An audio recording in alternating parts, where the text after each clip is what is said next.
ഞാൻ ഇപ്പോൾ എടുത്ത് കാണിക്കാം. എനിക്കൊരു 15 മിനിറ്റ് മുമ്പ് വന്നൊരു മെസ്സേജ്, ഏഷ്യാനെറ്റിലെ തന്നെ ഒരു ഉന്നത സ്ഥാനത്ത് പ്രവർത്തിച്ചിരുന്ന ഒരാൾ എനിക്ക് അയച്ചേക്കുന്ന മെസ്സേജ്.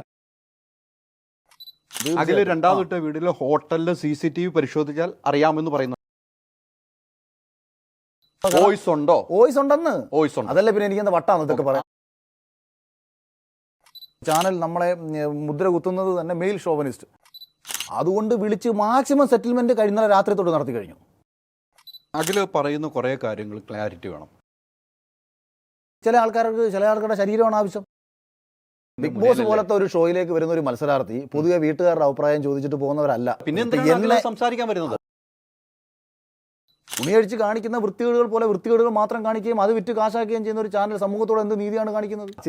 പേര് പറയാനല്ല, ഒരാഴ്ച ഉറങ്ങണ്ടെന്ന് അതിന്റെ കാര്യമില്ലല്ലോ. അഖിലെ, കാലങ്ങളായിട്ട് ചില ആൾക്കാർ ചെയ്തു വന്നിരുന്ന ചില തെമ്മാടിത്തരങ്ങൾ എൻ്റെ വായിലൂടെ അത് പുറത്തു വരുന്നൊരു സാഹചര്യമാണ് ഉണ്ടായത്.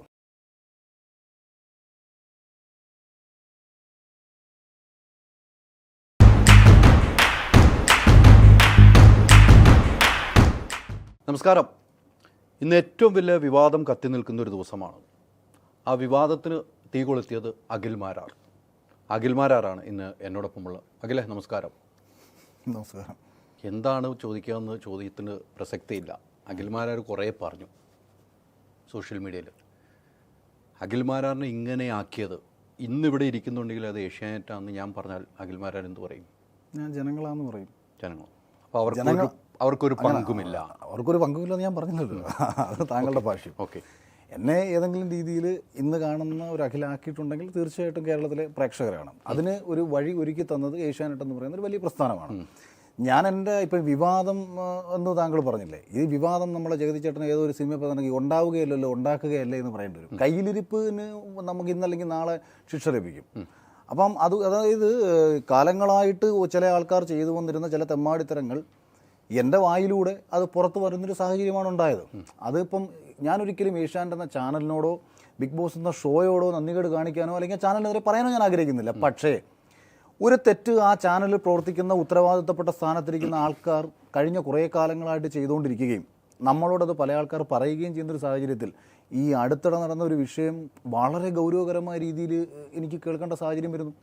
അതിനേക്കാൾ ഉപരി ഒരു ഷോ, ഒരു റിയാലിറ്റി ഷോ, ആ റിയാലിറ്റി ഷോയിൽ നിന്ന് പ്രേക്ഷകർ ആഗ്രഹിക്കുന്ന കുറേ കാര്യങ്ങളില്ലേ, അതൊരു സമൂഹത്തെ മുഴുവൻ വഴിതെറ്റിക്കത്തക്ക രീതിയിൽ കഴിഞ്ഞ 10-50 ദിവസങ്ങളായിട്ട് പോയിക്കൊണ്ടിരിക്കുകയാണെന്നുള്ള കാര്യം ഏറെക്കുറെ എനിക്ക് തോന്നുന്നത് ഞാൻ ഈ പറയുന്ന അഭിപ്രായത്തിന് ഒരു എതിരഭിപ്രായം പോലും ചിലപ്പോൾ ഉണ്ടാവാൻ സാധ്യതയില്ല. കാരണം ഷോയെക്കുറിച്ച്, ഈ സീസൺ 6 എന്ന് പറയുന്ന ഷോയെക്കുറിച്ച് തുടക്കം മുതൽ ഏകദേശം ഇവിടം വരെ, അതുകൊണ്ടാണ് ഞാൻ ഈ ഒരു വിഷയം പറയുന്ന സമയത്ത് ജനങ്ങൾ അത്രയേറെ നമ്മളെ സപ്പോർട്ട് ചെയ്ത് സംസാരിക്കാനുണ്ടായ ഒരു കാരണം. അത് വിവാദമായി ഞാനിപ്പം നിങ്ങൾ വിളിക്കുന്നു, ഞാനിവിടെ വന്ന് മറുപടി പറയാനിരിക്കുന്നു എന്നുള്ളതേ ഉള്ളൂ. അല്ല, അഖിൽ പറയുന്ന കുറേ കാര്യങ്ങൾ ക്ലാരിറ്റി വേണം. അഖിൽ പറഞ്ഞിരിക്കുന്ന ആ ബിഗ് ബോസ് ഷോയും വെച്ച് വോട്ടിങ്ങിൻ്റെ കാര്യം കൃത്യമായി പറയുന്നു. വോട്ടിംഗ് ജനങ്ങൾ ചെയ്യുന്നു, അതിൽ കൃത്രിമമുണ്ട് എന്ന് അഖിൽ പറയുന്നു. ഞാൻ പറഞ്ഞിട്ടില്ല. കൃത്രിമമുണ്ടോ?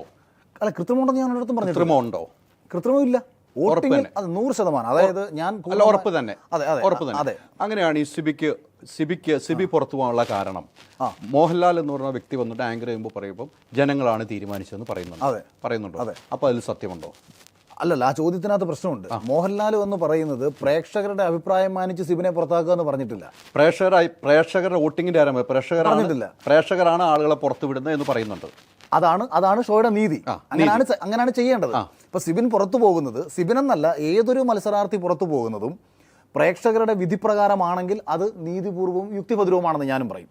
അതല്ലാതെ ചാനൽ ഇപ്പോൾ സിബിനെ പറഞ്ഞു വിടുകയാണ് ചെയ്തത്. അതായത് ഏറ്റവും കൂടുതൽ വോട്ടിംഗ് പെർസെൻറ്റേജ് ഉള്ള അതായത് സിബിൻ എന്ന് പറയുന്ന മത്സരാർത്ഥി പുറത്തു പോകുന്ന സമയം വരെയുള്ള വോട്ടിംഗ് എടുത്ത് പരിശോധിച്ചാൽ എനിക്ക് അതിൽ നിന്ന് കിട്ടിയ ഇൻഫർമേഷൻ പ്രകാരം 1-ാം സ്ഥാനത്ത് നിൽക്കുന്ന വോട്ടിംഗ് അയാളുടേതാണ്. അപ്പോൾ അയാളെ പുറത്തു വിടാൻ ഇവരൊരു കാരണമുണ്ടാക്കുന്നത്. എന്താ അതിൻ്റെ കാരണമെന്ന് ചോദിച്ചാൽ, ഇപ്പോൾ സിബിനെ പോലൊരു മത്സരാർത്ഥി ഇവർ അകത്തേക്ക് ക്ഷണിക്കുമ്പോൾ ഇവർക്ക് ചില പ്ലാനുകളുണ്ടായിരുന്നു. ഇവർക്ക് അങ്ങനെ കുറേ പ്ലാനുകളുണ്ട്. കഴിഞ്ഞ സീസണിൽ എന്നെ ഇവർ അകത്തേക്ക് വിളിക്കുമ്പം ഇവരുടെ ധാരണ, എന്നെ കണ്ടിട്ടുള്ളതെന്ന് പറയുന്നത് ചാനൽ ചർച്ചകളിൽ വന്നിരുന്ന് സംസാരിക്കുന്ന, അല്ലെങ്കിൽ പുറത്ത് സോഷ്യൽ മീഡിയയിൽ കുറേ വിവാദ പ്രസ്താവനകൾ നടത്തിയിട്ടുള്ള മെയിൽ ഷോവനിസ്റ്റ് എന്നൊക്കെ തന്നെ. അതായത് ചാനൽ നമ്മളെ മുദ്ര കുത്തുന്നത് തന്നെ മെയിൽ ഷോവനിസ്റ്റ്. ഞാനൊരു സ്ത്രീകൾക്കെതിരെയും എൻ്റെ ജീവിതത്തിൽ മോശമായി സംസാരിച്ചിട്ടുള്ള ആളല്ല. എൻ്റെ കാഴ്ചപ്പാട് ഞാൻ എപ്പോഴും പറയാറുണ്ട്, ജെൻഡറോ രാഷ്ട്രീയമോ ഒന്നുമല്ല, കയ്യിലിരിപ്പാണ്. നമ്മൾ എതിർക്കും. കയ്യിലിരിപ്പ് മോശമാണെന്നുണ്ടെങ്കിൽ ഏതവനാണെന്നുണ്ടെങ്കിൽ എതിർത്ത് തന്നെ സംസാരിക്കും. അത് സ്ത്രീയോ പുരുഷനോ ട്രാൻസ്ജെൻഡറോ മറ്റേതോ മറിച്ചതോ ഒന്നും ഒരു വിഷയമില്ല. അത് ഏത് രാഷ്ട്രീയക്കാരനായാലും നമുക്ക് വിഷയമില്ല. ശരിയാണെങ്കിൽ ശരി, തെറ്റാണെങ്കിൽ തെറ്റ്. ഇത് തന്നെയാണ് എൻ്റെ എല്ലാ കാലത്തും ഇനി അങ്ങോട്ടുള്ള എൻ്റെ നിലപാടെന്ന് പറയുന്നത്. പക്ഷേ ചാനൽ എന്നെ അവതരിപ്പിച്ചത് മെയിൽ ഷോവിനിസ്റ്റ് എന്ന് പറഞ്ഞിട്ടാണ്. ഒരു മത്സരാർത്ഥി, ഇപ്പോൾ ഞാൻ എൻ്റെ പേഴ്സണൽ കാര്യം പറയുന്നത്, അപ്പോൾ എന്നിൽ നിന്ന് അവർ പ്രതീക്ഷിച്ച ഒരു കണ്ടന്റ് ആയിരുന്നില്ല അവർക്ക് പിന്നീട് അതിനുള്ളിൽ നിന്ന് പെർഫോം ചെയ്ത് എന്നിൽ നിന്ന് കിട്ടിക്കൊണ്ടിരുന്നത്. അതുപോലെ സിബിൻ്റെ കാര്യത്തിൽ ഇവർക്കൊരു ധാരണ ഉണ്ടായിരുന്നു. സിബിനകത്ത് പോയിട്ട് സിബിനെ ഇന്നലകളിൽ കണ്ടിരുന്ന സിബിൻ ഇച്ചിരി തമാശകളും കാര്യങ്ങളൊക്കെ പറഞ്ഞ് അകത്ത് പോയി ഒരു മൂലക്കിരിക്കും. പക്ഷേ സിബിൻ പോയി 2 ആഴ്ച കൊണ്ട് ഏറ്റവും മികച്ചൊരു വൈൽഡ് കാർഡ്, അതായത് ബിഗ് ബോസിൻ്റെ ചരിത്രത്തിലെ തന്നെ ഏറ്റവും മികച്ച വൈൽഡ് കാർഡുകളിൽ ഒരാളായി മാറാനും ബിഗ് ബോസ് അതായത് ആ തുടക്കം മുതൽ അവിടെ ഉണ്ടായിരുന്ന മത്സരാർത്ഥികളെക്കാട്ടിയും കൂടുതൽ വോട്ട് നേടുന്ന ഒരു വൈൽഡ് കാർഡായിട്ട് മാറുകയും ചെയ്തതോടുകൂടി ഇതിനകത്ത് മറ്റു പല പ്ലാനുകളുമായി കാത്തിരുന്ന ആൾക്കാർക്ക് ഭ്രാന്തായി. അപ്പോൾ എങ്ങനെങ്കിലും ഒരു കാരണം, അതായത് ഒരു കാരണം നോക്കിയിരുന്ന ഇനിയിപ്പോൾ ഓരോരുത്തർ എങ്ങനെയും പോയിക്കണം. കാരണം ഇവർക്ക് ഇവരുടെ പ്ലാനുകളും അജണ്ടകളും നടപ്പിലാക്കണമെങ്കിൽ അകത്ത് ആളുണ്ടെന്നുണ്ടെങ്കിൽ ജനത്തിൻ്റെ വോട്ട് വെച്ചേ പുറത്താക്കാൻ പറ്റൂ. ആളെ ഏതെങ്കിലും ഇതിനെ പുറത്താക്കി കഴിഞ്ഞാൽ കാര്യങ്ങൾ എളുപ്പമായില്ലേ? ഇവർക്ക് പ്ലാനിങ് ഉണ്ടെങ്കിൽ ആർക്കാണ്? ഞാൻ ഈ പറഞ്ഞ 2 വ്യക്തികൾ. അതിനകത്ത് ഈ വ്യക്തികളുടെ പേര് എനിക്ക് പറയുന്നതിന് സത്യത്തിൽ പ്രത്യേകിച്ച് അതെ, ഏഷ്യാനെറ്റിൽ വളരെ കുറച്ച് ആൾക്കാർ മാത്രമേ ബിഗ് ബോസ് ഷോയുമായി ബന്ധപ്പെട്ട് പ്രവർത്തിക്കുന്നുള്ളൂ. അതിൽ ഞാൻ വ്യക്തമായിട്ട് പറഞ്ഞു, ഏഷ്യാനെറ്റിന്റെ ബിസിനസ് ഹെഡായിട്ടുള്ള കിഷൻ സാറ് വളരെ നല്ല മനുഷ്യനാണ്, വളരെ ജെന്റിൽമാനാണ്. അദ്ദേഹത്തിന് ഇതിനകത്ത് യാതൊരു പങ്കുമില്ലെന്ന് മാത്രമല്ല, ഈ ഷോയും ആ ചാനലും ഏറ്റവും മികച്ച രീതിയിൽ പോകാൻ ആഗ്രഹിക്കുന്ന ഒരാൾ കൂടിയാണ് അദ്ദേഹം. അതല്ലാതെ വേറെ 2 പേരും കൂടെ അതിനകത്തുണ്ട്. ഇതിന്റെ വിക്ടിം ഞാനല്ല. അവിടെ ഞാൻ പറഞ്ഞു അത് എനിക്ക് സംസാരിക്കുന്നിടത്തോളം വിശ്വാസ്യത മറ്റാർക്കും വരത്തില്ല. ഇപ്പൊ ഈ മത്സരത്തിൽ ഇപ്പൊ ഞാൻ പറഞ്ഞു, സൂരജ് പാലാക്കാരാണെന്ന ഒരു വ്യക്തി ബിഗ് ബോസിനെ വളരെയേറെ തെറിവിളിച്ചുകൊണ്ട് വീഡിയോ ഇട്ടിട്ടുണ്ടായിരുന്നു. ബിഗ് ബോസിനെ മാത്രമല്ല ലാലേട്ടനെ തെറിവിളിച്ചുകൊണ്ടും വളരെ അധിക്ഷേപിച്ചുകൊണ്ട് അയാളുടെ ഒരു വീഡിയോ ഞാൻ കണ്ടു. പക്ഷേ അയാൾ 2 പ്രാവശ്യം ബിഗ് ബോസിനകത്ത് ഇന്റർവ്യൂവിന് പോയ ആളാണ്, കിട്ടാത്ത ആളാണ്. അപ്പോൾ അവൻ പറയുന്നതിന് ഒരു വിശ്വാസതയും അവനുമായി അറിയാവുന്ന ആരും കൊടുക്കാറില്ല. എന്നെ സംബന്ധിച്ച് എനിക്ക് ബിഗ് ബോസുമായിട്ട് ബന്ധപ്പെട്ട് യാതൊരു പ്രശ്നങ്ങളില്ലെന്ന് മാത്രമല്ല, ബിഗ് ബോസിൻ്റെ 50ാമത്തെ ദിവസം ഞാൻ വീഡിയോ ആശംസ എടുത്ത് അയച്ചു കൊടുക്കുന്ന സമയത്ത് ഞാൻ പറയുന്നുണ്ട്, നാറിപ്പുഴുത്തൊരു ഷോയാണ്, അത്രയേറെ സമൂഹത്തിൽ ഇത് നാറ്റമാണ്. ഇപ്പോൾ ഇവർ TRP കൂടുതലാന്ന് പറയുന്നത് ഇത്ര വലിയ കാര്യം TRP കൂട്ടാൻ വേണ്ടിയിട്ട് ഉടുതുണി അഴിച്ച്, ഞാൻ പണ്ട് പറഞ്ഞിട്ടുണ്ട്, ലുലുമാളി പോയി മുണ്ടുപൊക്കി കാണിച്ചു കഴിഞ്ഞാൽ ജനം നോക്കുന്നത് സ്വാഭാവികമാണ്. അത് എന്നെ സെലിബ്രിറ്റി ചെയ്യാനാണെന്ന് അത് ഞാൻ പോയി കാണിക്കുമെന്ന് കരുതിയിട്ടാണ് ചില വിവരം കേട്ട വിഡ്ഢികൾ കമന്റ് ഇട്ടുകൊണ്ട് കിടക്കുന്നത്. അതൊരു പൊതുവായിട്ടൊരു കാര്യം പറഞ്ഞാണ്. കാരണം കഴിഞ്ഞ സീസണിൽ നമ്മൾ സോഷ്യൽ മീഡിയയിൽ തുണി അടിച്ചിട്ട് റീച്ച് കൂട്ടുന്ന ആൾക്കാരുണ്ട്, വിവരക്കേടുകൾ കാണിച്ച് റീച്ച് കൂട്ടുന്ന ആൾക്കാരുണ്ട്. അപ്പോൾ അവരെ പരിഹസിച്ചുകൊണ്ട് നമ്മളെല്ലാവരും നടത്തിയ അന്നത്തെ ചർച്ചയിൽ സിനിമ റിവ്യൂവേഴ്സിനെ കുറിച്ച് മോഹൻലാലിനെയും മമ്മൂക്കയും ഉൾപ്പെടെ സിനിമയിലെ പ്രബുദ്ധരായിട്ടുള്ള കലാകാരന്മാരെ വിമർശിച്ച് റീച്ച് കൂട്ടാൻ നടക്കുന്ന ആൾക്കാരുണ്ട്. അപ്പോൾ അവരെ പരിഹസിച്ചുകൊണ്ട് പറയുന്നതാണ്. ബിഗ് ബോസിൽ അങ്ങനെ കുറേ ആൾക്കാരില്ലേ?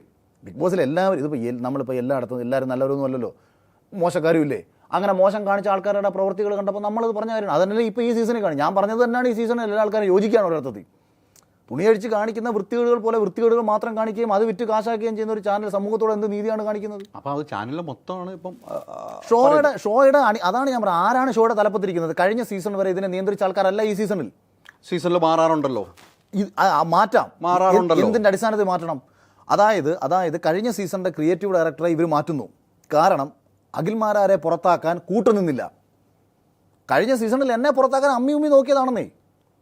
അപ്പം അവരെ സംബന്ധിച്ച് എൻഡമോൾ ഷൈൻ എന്ന് പറഞ്ഞൊരു കമ്പനി ഒരുപക്ഷെ ലോകത്തിലെ തന്നെ ഏറ്റവും വലിയ ഇത്തരം ഷോകൾ ചെയ്യുന്നൊരു കമ്പനി. ആ കമ്പനിക്ക് അവരുടെ ഷോ പെർഫെക്റ്റ് ആയിട്ട് കൊണ്ടുപോകാൻ അവർ ആഗ്രഹിക്കുന്നത്. അപ്പോൾ അവരുടെ ഷോ കഴിഞ്ഞ സീസണിൽ വൃത്തിയായിട്ട് കൊണ്ടുപോകുന്ന ഒരു മത്സരാർത്ഥിയെ ഇവന്മാർ ഇത്തരത്തിലുള്ള സ്വാർത്ഥ താല്പര്യങ്ങൾ പറഞ്ഞിട്ട് പുറത്താക്കാൻ വേണ്ടി അമ്മി നോക്കി പല കാരണങ്ങൾ കൊണ്ടുവന്നു. അഖില പറയുന്നത് ഞാൻ അംഗീകരിക്കുന്നു. ഇവന്മാരാരാണ്? അത് ഈ പേര് നമ്മൾ ചർച്ച ചെയ്യാം. ഞാൻ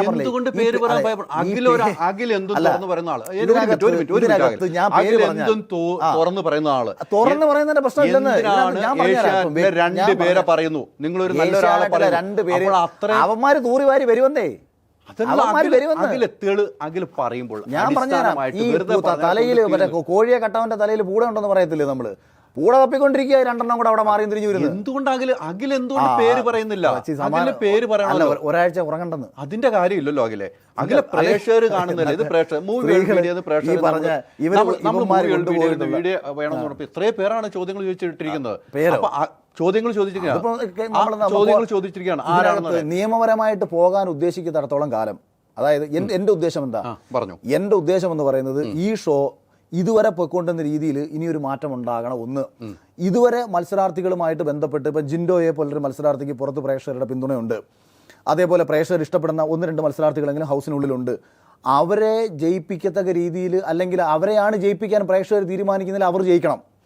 അപ്പോൾ ഇനി അങ്ങോട്ടെങ്കിലും ഇവർമാർ ഈ ഷോയിൽ കാണിക്കാൻ പോകുന്ന കള്ളത്തരങ്ങൾ ഈ ഷോ എനിക്കിപ്പോൾ ഇതിനകത്ത് ഞാൻ എപ്പോഴും പറയുന്നൊരു കാര്യമുണ്ട്. ഇപ്പോൾ ഒരാൾ ഒരു സ്ത്രീയെ ഇപ്പോൾ സിനിമയിൽ നമ്മൾ കാസ്റ്റിംഗ് കൗച്ചിനെ കുറിച്ച് പറയും.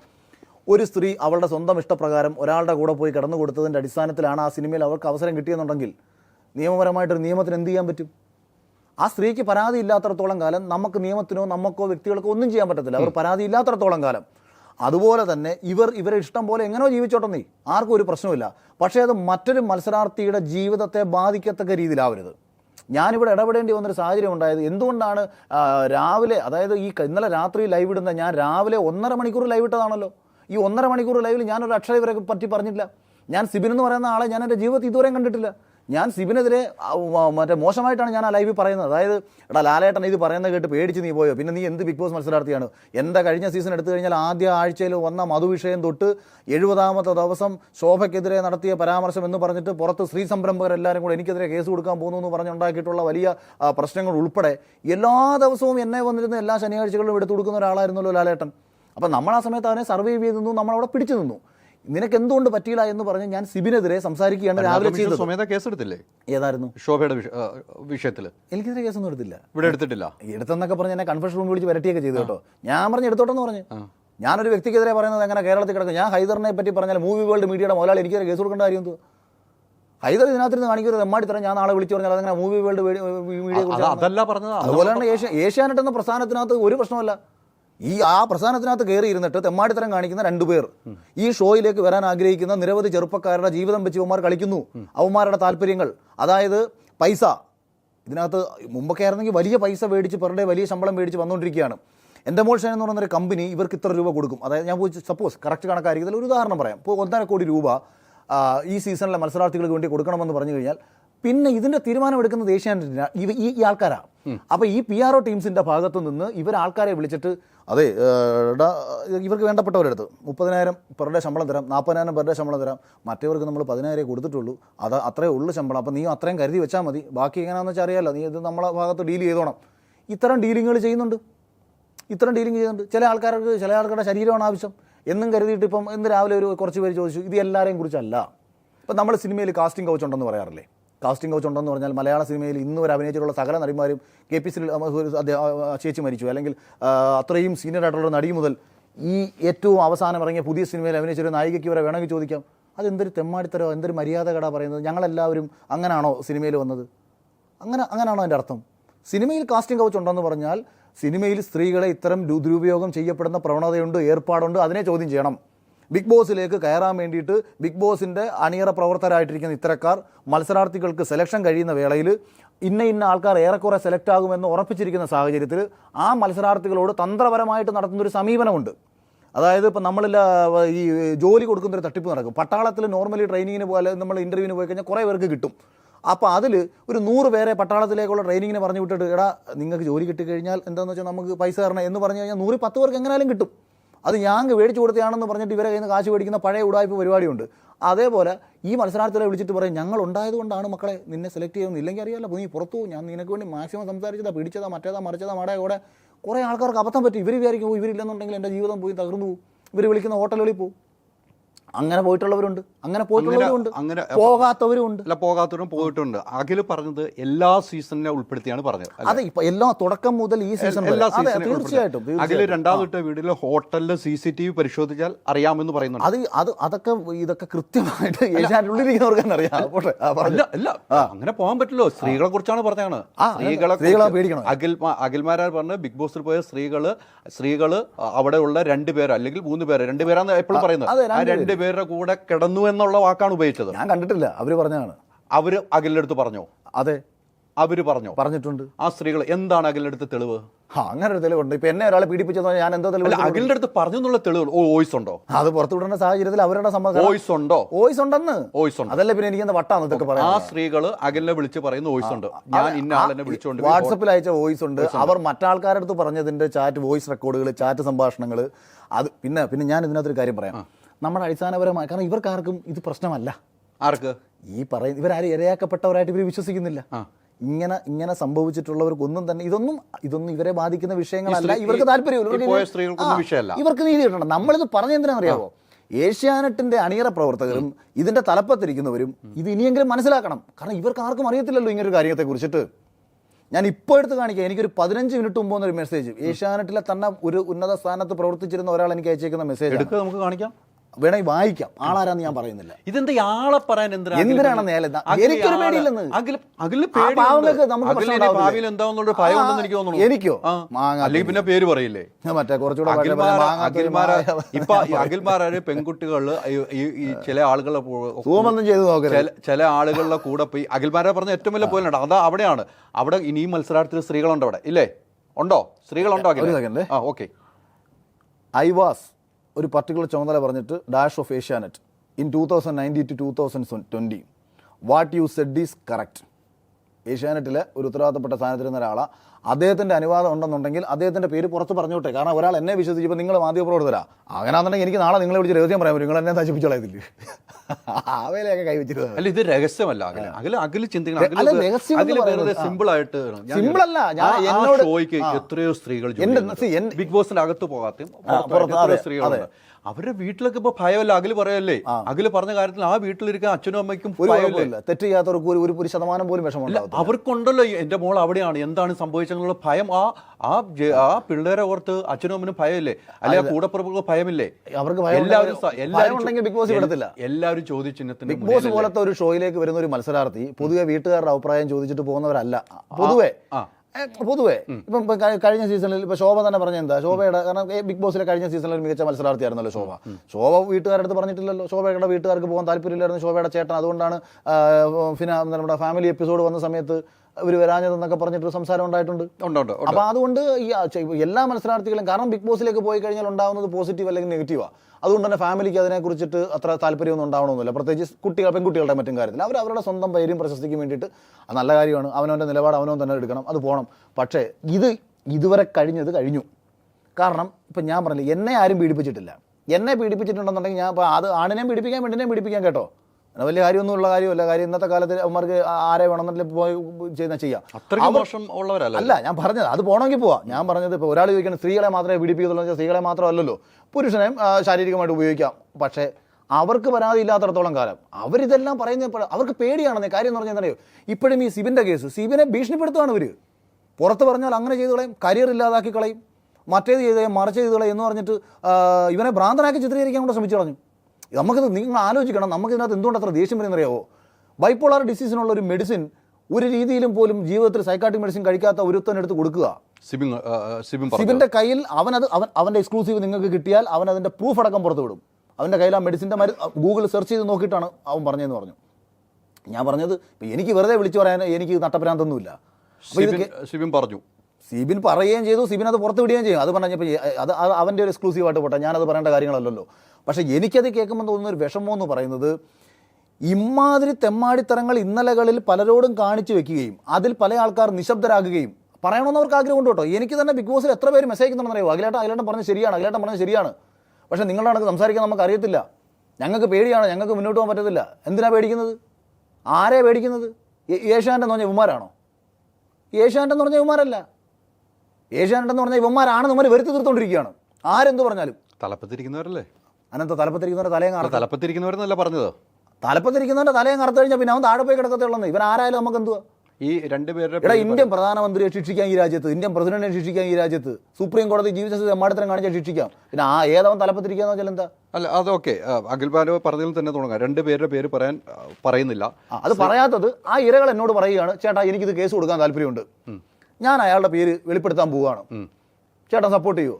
100% സപ്പോർട്ട് ചെയ്യും. എന്നോടാ കാണിച്ചിരുന്നുണ്ടെങ്കിൽ ചെബുക്കലടിച്ചാൻ പറഞ്ഞു. ഇത്രയ്ക്കും വീഡിയോ ഒക്കെ വന്നിട്ട് ആ ഇരകള് അഖിലിനെ വിളിച്ചില്ലേ ഇതുവരെ? എന്നോട് ഞാൻ പറഞ്ഞില്ല, ഇത് ആ ഇരകൾ വിളിച്ചില്ലേ ഇതുവരെ? അവര് വിളിച്ചിട്ട് പറയുന്നത്, ചേട്ടാ ഇത് വഷളാക്കണ്ട. കാരണം ഇതിനകത്ത് വേറൊരു രസം ഞാൻ പറയാം. ഇവർക്ക് വളരെ വ്യക്തമായിട്ട് അറിയാമല്ലോ ഇവരെ ആരെയൊക്കെയാണ് ഇവർ വിളിച്ചുകൊണ്ട് പോയിട്ടുള്ളത് എന്നുള്ള കാര്യം. അതുകൊണ്ട് വിളിച്ച് മാക്സിമം സെറ്റിൽമെന്റ് ഇന്നലെ രാത്രി തൊട്ട് നടത്തി കഴിഞ്ഞു. എൻ്റെ പൊന്നു പെങ്ങളെ, എൻ്റെ പൊന്നുമോളെ, നീ പറയല്ലേ എന്ന് പറഞ്ഞ കരച്ചിലും പിഴിച്ചിലും അടക്കം എന്ത് വേണമെങ്കിലും ചെയ്തു തരാം, ചാനലിലുള്ള കംപ്ലീറ്റ് ഷോയും എടുത്തു തരാം, ആ കാലനാ നിന്നെ പീഡിപ്പിച്ചെന്ന് പറയാമെന്ന് വേണമെങ്കിൽ ഇപ്പോൾ പറഞ്ഞു കളയും. പറഞ്ഞൊന്നുമില്ല പറഞ്ഞിട്ടൊന്നുമില്ല കേട്ടോ. അല്ല വേണമെങ്കിൽ അങ്ങനെ പറയും. പറയുമ്പോൾ ക്ലാരിറ്റി ഉണ്ടല്ലോ. ഞാൻ ഇപ്പോൾ പറയുമ്പോൾ ഞാൻ പറഞ്ഞില്ല, മേ ബി ഒരു പക്ഷേ പറഞ്ഞേക്കാം, അങ്ങനെ പറഞ്ഞേക്കാം, പലരോടും വിളിച്ച് പറഞ്ഞേക്കാം. അപ്പോൾ ഇത് അതുകൊണ്ട് അതൊക്കെ ഒരു ഭാഗത്ത് നടക്കട്ടെ. കാരണം അതല്ല, നാളെയും ഈ ഷോ ഉണ്ടാവണം. അടുത്ത വർഷം ബിഗ് ബോസ് സീസൺ 7 ഉണ്ടാവണം. അല്ല സീസൺ 6 പൂട്ടിക്കെട്ടണം. സീസൺ 6 ഇങ്ങനെ ആയി പോയി എന്ന് കരുതിയിട്ട് ഇപ്പം ഒരു മലയാള സിനിമ നശിച്ചു പോയി ഇങ്ങനെ ഒരു വെളിപ്പെടുത്തൽ അഖിൽ അവരെ വിൻ ചെയ്ത് വന്ന ഒരാൾ വെളിപ്പെടുത്തലാണ് അവിടെയുള്ള പെൺകുട്ടികളെ യൂസ് ചെയ്യുന്നത് പറഞ്ഞു കഴിഞ്ഞാൽ ഏത് പെൺകുട്ടി പോയാൽ ധൈര്യം കാണിക്കുക, ആ ഷോ പോലും ഇല്ലാതാക്കുന്ന രീതിയിലേക്ക് അഖിൽ പ്രതികരിക്കുന്നത്. അതെങ്ങനെ മറ്റേ എനിക്ക് ശേഷം പ്രളയം എന്നൊരു ചിന്താഗതി ഉണ്ടോ? അല്ല, അതല്ല, രണ്ടുപേരില്ലെങ്കിൽ ഷോ ഇല്ല. നമുക്കൊരു പറയുന്നുള്ള അടിസ്ഥാനമുണ്ട്. അഖിൽ ഇപ്പൊ പറഞ്ഞില്ലേ അടുത്ത സീസൺ 7 വേണം. അതെ, എങ്ങനെയാണ് ഒരു പേരൻസ് ഒരു കുട്ടിയെ വിടുന്നത്? അതിനായിട്ട് പോകാൻ പറ്റും. സിനിമയിൽ കാസ്റ്റിംഗ് കൗച്ച് ഉണ്ടെന്ന് പറഞ്ഞിട്ട് ഏതെങ്കിലും പെൺകുട്ടിയുടെ സിനിമയിൽ അഭിനയിക്കായിരിക്കും. ഇന്നും തള്ളല്ലേ? അതുപോലെയാണോ ഇത്? പടം പോലും അനൗൺസ് ചെയ്യാതെ എനിക്ക് അതുപോലെയാണോ പുറത്ത് അവിടെ ഷൂട്ട് ചെയ്യുന്ന പല കണ്ടന്റും പുറത്ത് വരുന്നില്ല, എഡിറ്റ് ചെയ്ത കണ്ടന്റുകൾ ഫുൾ കണ്ടന്റ് വരുന്നുണ്ടോ? ഞാൻ പറഞ്ഞുതരാം, ഫുൾ കണ്ടന്റ് വരുന്നുണ്ടോ? ഞാൻ അതിന്റെ കാര്യങ്ങൾ പറഞ്ഞുതരാം. ഈ എഡിറ്റഡ് എന്ന് പറയുന്നത് എപ്പിസോഡ് മാത്രമാണ്. ഈ 24ലേക്ക് വരുന്ന സാധനം എഡിറ്റഡ് ഒന്നുമല്ല. അതെന്ന് പറയുന്നത് ഇപ്പൊ 24 മണിക്കൂർ അവിടെ നടക്കുന്ന ക്യാമറയുടെ സ്ട്രീമിംഗ് പോയിന്റുകൾ മാറ്റാം. ഇപ്പം നമ്മൾ തമ്മിൽ സംസാരിച്ചുകൊണ്ടിരിക്കുന്നതാണ് പ്രധാനപ്പെട്ട വിഷയമെന്നുണ്ടെങ്കിൽ ഈ ക്യാമറ ആംഗിളിലായിരിക്കും കാണിക്കുന്നുണ്ടെങ്കിൽ ഇതേ സമയത്ത് അപ്പുറത്ത് നടക്കുന്ന മറ്റൊരു കാര്യം അവർക്ക് കാണിക്കാതിരിക്കാം. അതെന്തുകൊണ്ടാണ്? നല്ല കണ്ടന്റ് അല്ലാത്തതുകൊണ്ടാണ്. അവർ ഇത്രയും കാശ് മുടക്കി അവിടെ ഷോയും നടത്തിയിട്ട് ഇപ്പോൾ ഒരുപാട് ആൾക്കാർ വന്നിരുന്ന് പറയുന്നേക്കാം, ഞങ്ങൾ അകത്ത് പോയിട്ട് ഭയങ്കര കണ്ടന്റ് ഉണ്ടാക്കി, പക്ഷേ ഇത് പുറത്ത് നിന്നും കണ്ടിട്ടില്ലെന്നാ. അതിൻ്റെ അർത്ഥം നല്ല കണ്ടന്റ് അല്ലെന്നാണ്. അപ്പോൾ ഒരു കട്ട് ചെയ്യും. നല്ല കട്ട് ചെയ്യുന്നില്ല, ഒരു ക്യാമറയുടെ ആംഗിൾ മാറ്റും. അവർക്ക് വേണ്ടത് എന്താ? അവർക്ക് ഇപ്പം കഴിഞ്ഞ സീസണിൽ എന്നെ 10 പേര് കണ്ടിട്ടുണ്ടെന്നുണ്ടെങ്കിൽ ഇവർക്ക് ആർക്കെങ്കിലും എന്നോടുള്ള സ്നേഹം കൊണ്ടാ? നമ്മൾ നിൽക്കുന്നിടത്ത് കൂടുതൽ കണ്ടന്റ് ഉണ്ടാകുന്നു, ആൾക്കാർ അത് ആസ്വദിക്കാൻ താല്പര്യപ്പെടുന്നു. അല്ലെങ്കിൽ അതിന് മുമ്പത്തെ സീസണിൽ രജത് കുമാറും റോബിനും ഒക്കെ ഉള്ള സാഹചര്യങ്ങളിൽ അവരടുത്തേക്കായിരിക്കും കൂടുതൽ ക്യാമറ ആൾ ഫോക്കസ് ചെയ്യുന്നത്. ചാനലിൽ ഈ ഷോ നടത്തുന്നത് അല്ലെങ്കിൽ എൻ്റെ മോഷൻ എന്ന് പറഞ്ഞ കമ്പനി ഷോ നടത്തുന്നത് ഏറ്റവും നല്ല നിമിഷങ്ങൾ ആൾക്കാരുമായി പങ്കുവയ്ക്കാൻ വേണ്ടിയിട്ടാണ്. ഈ സീസണിൽ പറ്റിപ്പോയ പ്രശ്നം എന്താ? ഈ സീസണിൽ തുടക്കം മുതൽ 2 പേരെ ഫോക്കസ് ചെയ്തിട്ട് ഈ ബാക്കി 17 പേരും ഗെയിം കളിക്കാൻ മറന്നുപോയി. ഒരൊറ്റ മനുഷ്യർക്ക് ഒരു കണ്ടന്റ് ഇല്ല. 50 ദിവസമായി ഞാൻ തന്നെ പലയിടത്തും ചോദിക്കട്ടെ, ഇതിനകത്ത് ഏതെങ്കിലും ഒരു പുല്ല് എനിക്കൊന്ന് അയച്ചു, ഒന്ന് കാണാനാ, ഒന്ന് സന്തോഷിക്കട്ടെ, ഇതിനകത്ത് കൊള്ളാം, ഈ പരിപാടി കൊള്ളാം. ഒരൊറ്റ വീറും വൃത്തിയുള്ള കണ്ടന്റ് ഇല്ല. സീസൺ 5 നിങ്ങളൊന്ന് എടുത്തിട്ട് കണ്ടുപോകും. നിങ്ങൾക്ക് ഇന്നും എടുത്ത് അടിച്ചു കഴിഞ്ഞാൽ വീണ്ടും കണ്ടുകൊണ്ടിരിക്കാൻ പറ്റുന്ന ഒരുപാട് നല്ല നിമിഷങ്ങൾ അതിലുണ്ടായിട്ടുണ്ട്. അത് എല്ലാവരുടെയും എടുക്കാണ്, എൻ്റെ മാത്രമൊന്നുമല്ല, എല്ലാവരുടെയും എടുക്കാണ്. അപ്പോൾ അതല്ലേ നമ്മുടെ ഉദ്ദേശം എന്താണ്? നമ്മളൊരു ഷോ നടത്തുമ്പോൾ പ്രേക്ഷകരെന്ന് പറയുന്ന ആൾക്കാരെ ഭ്രാന്ത് പിടിപ്പിക്കുന്ന പരിപാടി നമ്മൾ കാണിക്കരുത്, പിന്നെ വിഡ്ഢികളോട് ആക്കരുത്. ഇപ്പോൾ ലാലേട്ടൻ വന്നിട്ട് പ്രേക്ഷകരുടെ വിധി പ്രകാരം ഏത് പ്രേക്ഷകരുടെ വിധി? അതായത് ലാലേട്ടൻ പറയുന്ന ചോദ്യങ്ങളാണ് കേട്ടോ. ഞാൻ വോട്ടിങ്ങിനെ കുറിച്ചല്ല ഈ പറയുന്നത്. വോട്ടിങ് പ്രേക്ഷകരുടെ വിധിയാണെന്നാണ്. അതുകൊണ്ടാണ് ഞാൻ വിന്നറായത്. അല്ലെങ്കിൽ ഞാൻ വിന്നറാവൂ? ഞാൻ ഒരിക്കലും വിന്നറാവത്തില്ല. സാബു വിന്നറാവൂ? ഒരിക്കലും വിന്നറാവത്തില്ല. പ്രേക്ഷകരുടെ വിധി ആയതുകൊണ്ടാണ് എഴുതി കൊടുക്കുന്നതല്ലേ വായിക്കുന്നുള്ളൂ. അതെ, അവിടാണ് പ്രശ്നം. ഇപ്പം കഴിഞ്ഞ സീസണിൽ ഞാൻ ഹോസ്പിറ്റലിൽ പോയ സമയത്ത് ശോഭ പുറത്തിരുന്ന് പറയുന്നുണ്ട്, എന്നെ കൊല്ലത്തേക്ക് പാക്ക് ചെയ്തേക്കണം എന്ന് പറയുന്നൊരു സംഭവം വരുന്നു. ഇത് പുറത്ത് വലിയ രീതിയിൽ വിവാദമാകുന്നു. അപ്പം പ്രേക്ഷകരുടെ അഭിപ്രായം എന്താണ്? അതിൻ്റെ ക്ലാരിറ്റി വേണം. ഇത് ചോദിക്കാൻ വേണ്ടിയിട്ട് ലാലേട്ടന് സ്ക്രിപ്റ്റ് ഷോ ഡയറക്ടർ കൊടുക്കുന്ന സമയത്ത് വേണ്ട എന്ന് പറഞ്ഞ് ഒഴിവാക്കിയത് ഇവരാണ്, ഈ പറയുന്ന ആൾക്കാരൊക്കെ തന്നെയാണ്. ഇതുപോലെ പല കാര്യങ്ങളിലും, അതായത് ലാലേട്ടൻ എന്ത് ചോദിക്കണം എന്ത് ചോദിക്കണ്ട എന്നുള്ളത് താല്പര്യമുള്ള ആൾക്കാർക്ക് വേണ്ടി ആക്കി മാറ്റാൻ ഇവർക്ക് പറ്റും. അപ്പോൾ എന്ത് ചെയ്യുന്നു? എപ്പിസോഡിൽ ഇത് കാണുന്ന പ്രേക്ഷകർക്ക് ഈ കാര്യത്തെക്കുറിച്ച് അറിയത്തില്ല. ലൈവ് എല്ലാവരും കാണുന്നില്ലല്ലോ. ലൈവ് ഈ സീസണിൽ ഇവർ പറയുന്നത് ഭീകര വ്യൂവർഷിപ്പാണ്, OTTയിൽ ഒരു രക്ഷയില്ലാത്ത വ്യൂവർഷിപ്പാണെന്നൊക്കെ പറയുമ്പോഴത്തേക്കും ഞാൻ വെറുതെ ഇന്നിപ്പോൾ വൈകിട്ട് ഞാൻ അടിച്ച് നോക്കുമ്പോൾ 10,000-12,000 പേര് അറ്റ് എ ടൈമിൽ ലൈവ് വാച്ച് ചെയ്യുന്നുണ്ട്. ഞാൻ രാവിലെ ഇൻസ്റ്റാഗ്രാമിൽ ലൈവ് ഇട്ടപ്പോൾ 12,000 പേര് ഇൻസ്റ്റാഗ്രാമിൽ അറ്റ് എ ടൈമിൽ എനിക്ക് ലൈവിലുണ്ട്. പിന്നെ ഈ 12,000 പേര് കാണുന്നതാണോ ലോകത്തെങ്ങും ഇല്ലാത്ത വ്യൂവർഷിപ്പ് എന്ന് പറയുന്നത്? അത് കുറേ യൂട്യൂബർമാർ അവർ ഇങ്ങനെ കുത്തിയിരിക്കുകയല്ലേ, അവർക്ക് വീഡിയോ ഇടണ്ടേ, അവർക്ക് കാശുണ്ടാക്കാൻ പറ്റിയ അവസരമല്ലേ, അവരങ്ങനെ കുറേ ആൾക്കാരൊന്ന് കാണുന്നുണ്ട്. അപ്പോൾ ഈ കേരളത്തിൽ കിടക്കുന്ന 3.5 കോടി ജനതയ്ക്കെങ്ങാനും ഈ 10,000 പേര് എവിടെങ്ങാനും കിടക്കുന്നത്. അപ്പോൾ ഇവരെന്ത് ഈ പറഞ്ഞുണ്ടാക്കുന്നത്? അതേസമയം എപ്പിസോഡ് അങ്ങനല്ല. എപ്പിസോഡ് കാണാൻ വലിയ, അതുകൊണ്ടാണ് ലാലേട്ടൻ പറയുന്നതിനകത്ത് ഭയങ്കര ഗൗരവമുള്ളത്. ഒരു മത്സരാർത്ഥിയെ കുറിച്ചിട്ട് വലിയ കേരളത്തിലിരിക്കുന്ന മഹാഭൂരിപക്ഷം വരുന്ന കുടുംബ പ്രേക്ഷകർക്ക് ലാലേട്ടൻ്റെ വായിൽ നിന്ന് കേൾക്കുന്ന ചോദ്യങ്ങളിലൂടെയാണ് അവർ ആ മത്സരാർത്ഥിയെ ചിലപ്പോൾ വിലയിരുത്തുന്നത്. ഇപ്പം ഈ സീസണിൽ മാത്രമല്ല എല്ലാ സീസണിലും പെൺകുട്ടികളെ ഉപയോഗിച്ചിട്ടുണ്ടെന്ന് പറയുന്നുണ്ട്. അവിടെ പോയത് അങ്ങനെ ഉപയോഗിച്ചിട്ടുണ്ടെന്ന് പറയുന്നതല്ല, ഉപയോഗിക്കാൻ പലരും ശ്രമിച്ചിട്ടുണ്ട്. ചിലർ വഴങ്ങി കൊടുത്തിട്ടുണ്ട്, ചിലർ അതിൻ്റെ പേരിൽ പോകാതിരുന്നിട്ടുണ്ട്. അങ്ങനെയാണ് ഞാൻ പറഞ്ഞത്. എല്ലാവരും ചിലരോടും ഈ പല ആളുകളും എന്ന് പറയുമ്പോൾ ഈ പല ആളുകളും അഖിലിനെ വിളിച്ചിരുന്നു. എല്ലാവരും വിളിച്ചിട്ടില്ല. അവർക്ക് മറ്റുള്ള വിക്ടിംസിന്റെ അനുഭവം അവരുടെ കയ്യിലുണ്ട്. കഴിഞ്ഞ സീസണിലുള്ളവർ മാത്രമാണ് അഖിലിനെ വിളിച്ചിട്ടുള്ളത്. അല്ല, ഏതെല്ലാം സീസണിൽ 1 മുതൽ 5 വരെയുള്ള സീസണുകളിലെ പല മത്സരാർത്ഥികളുടെ ഭാഗത്തു നിന്നും ഇത് അഭിപ്രായം എന്നിലേക്ക് വരുന്നത് മറ്റു പലരെയും കണക്ട് ചെയ്ത് വരുന്നുണ്ട്. അതായത് അവർ ഏറ്റവും വേണ്ടപ്പെട്ട ആൾക്കാരുടെ അടുത്ത് അവർ പറഞ്ഞിട്ടുണ്ടല്ലോ, ആ വോയിസ് റെക്കോർഡുകൾ എനിക്ക് കിട്ടിയിട്ടുണ്ട്. വോയിസ് റെക്കോർഡ് കിട്ടിയിട്ടുണ്ട്. അത് കിട്ടിയിട്ടുണ്ട്. സീസൺ 5 സത്യം ഞാൻ തുറന്നു പറഞ്ഞാൽ സീസൺ 5 ഒരാളെടുത്ത് പോലും ഇത്തരം ഒരു പരിപാടി ഉണ്ടായിട്ടില്ല. കാരണം ഞാൻ എല്ലാവരുമായിട്ടും കണക്റ്റഡ് ആണ്. അതായത് സീസൺ 5 ഇങ്ങനെ ഒരു വിഷയം ഉണ്ടായിട്ടില്ല. സീസൺ 5 ഇങ്ങനെ ഒരു വിഷയം ഉണ്ടായിട്ടില്ല. സീസൺ 5 ഇങ്ങനെ ഒരു വിഷയം ഉണ്ടായിട്ടേ ഇല്ല. സീസൺ 5 പക്ഷേ ഒരു സാമ്പത്തിക ഇടപാട് നടന്നിട്ടുണ്ട്. അതായത് ഒരു മത്സരാർത്ഥിയുമായി ബന്ധപ്പെട്ട് പൈസയുടെ ഒരു ഡീലിങ്, അതായത് ഇത്ര പൈസ ഞങ്ങൾക്ക് തരണമെന്ന് പറഞ്ഞിട്ടുള്ള ഒരു ഡീലിങ് നടന്നിട്ടുണ്ട്. അത് ഞാൻ ഇന്ന് അതേ മത്സരാർത്ഥിയോട്, കാരണം അത് ഞാൻ പറഞ്ഞില്ല, അത് എൻ്റെ ഒപ്പം ഉണ്ടായിരുന്ന ഒരു മത്സരാർത്ഥി എന്ന നിലയിൽ നമ്മൾ അതിൻ്റെ അപ്പം അത് അവർക്ക് പുറത്തുവിടാം. ബാങ്ക് സ്റ്റേറ്റ് എനിക്കത് ഞാൻ അത് വേണമെങ്കിൽ അവരൊരു വെല്ലുവിളിയായിട്ട് സ്വീകരിച്ചുകൊണ്ട് അവർക്ക് കിട്ടിയേക്കുന്ന പൈസ ഞാൻ ആർക്കും കൊടുത്തിട്ടില്ലെന്ന് വേണം. കാര്യം ഇന്ന് ബാങ്ക് വഴി വരുന്ന പൈസകളാണ്, ഇവന്മാരാർക്കും കൊടുത്തിട്ട് എനിക്ക് സന്തോഷം കേട്ടോ. അതെൻ്റെ ഒരു സംശയമാണ്.